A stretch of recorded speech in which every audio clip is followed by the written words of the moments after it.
You're watching the station that works for you. Good Morning Maryland at 9. You have assumed the position. Yes. Look at this. He's ready to shine. This is Duff. We're going to tell you about him in just a second. But you know, for years we've heard Bob Barker say, have your pet spayed or neutered.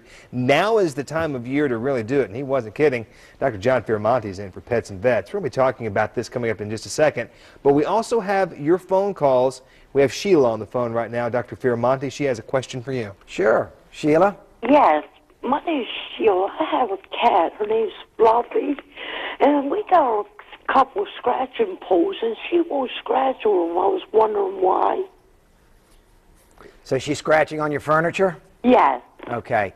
So you've got to take her focus off of that area, Sheila. What's happening, it's natural for cats to want to scratch. They do that to mark territory. They put some oil on the different areas, corners of your walls, the furniture, and that kind of thing that marks their odor. They also do that to help remove and prune off any old toenails that need to get done. So what you want to do is maybe get some catnip and put it on the scratching posts.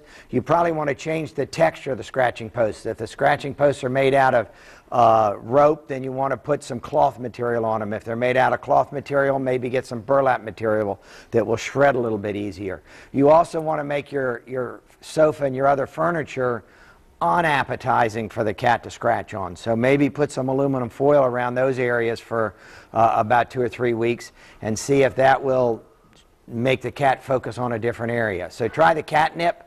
Try using a different material on the scratching post, and try and change the material on your furniture with some aluminum foil, that kind of thing that'll get the cat to stay away from it a little bit more. All right, Sheila, thank you so much for that call. Back to spaying and neutering our Yes. pets. You were talking about referencing cats and dogs this time of year. This is a time when many cats are going into heat and dogs are cycling. Yeah, this is springtime, so it's a natural time for nature to go ahead and start reproducing, so that any offspring that are born have all summer and early fall to grow and to mature and fatten up. So we want to remember that if you haven't had your pet spayed or neutered, this is a really prime time to do that. The animals are going to be getting out in the yard more. They may be getting loose a little bit more. So if they're not spayed or neutered, they're going to be focused on finding other mates and reproducing. And we want to try and get that under control. We have so many other dogs like Duffy here that need a home at all of the different shelters and things. We'd rather not add to the pet population. Tell us real quickly about Duff, because you are so pretty and such a nice little tongue.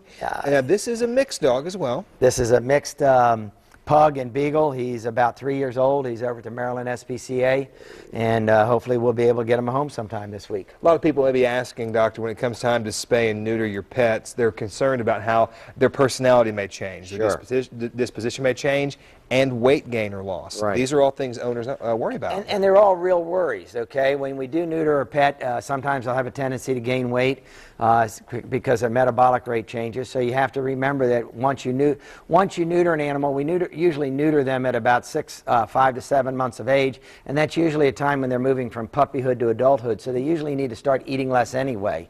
And you want to make sure that you start feeding your pet less because of that age differential, and also because you have your pet neutered. That keeps them from getting fat.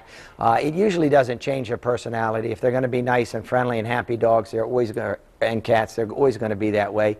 But it's just a matter of watching how much weight they gain, watching their food, and continue to play with them and encourage good behavior. So if someone's interested in Duff here, how do they go about? Call the Maryland SPCA. Don't shed. They don't like seeing that. He is a bit of a shedder, so we do have to remember that. That was shedder. Shedder, shedding. We'll have this, actually, because of the importance of spaying and neutering, we'll have this on our website, abc2news.com. We'll have that coming up for you in just a bit. Megan?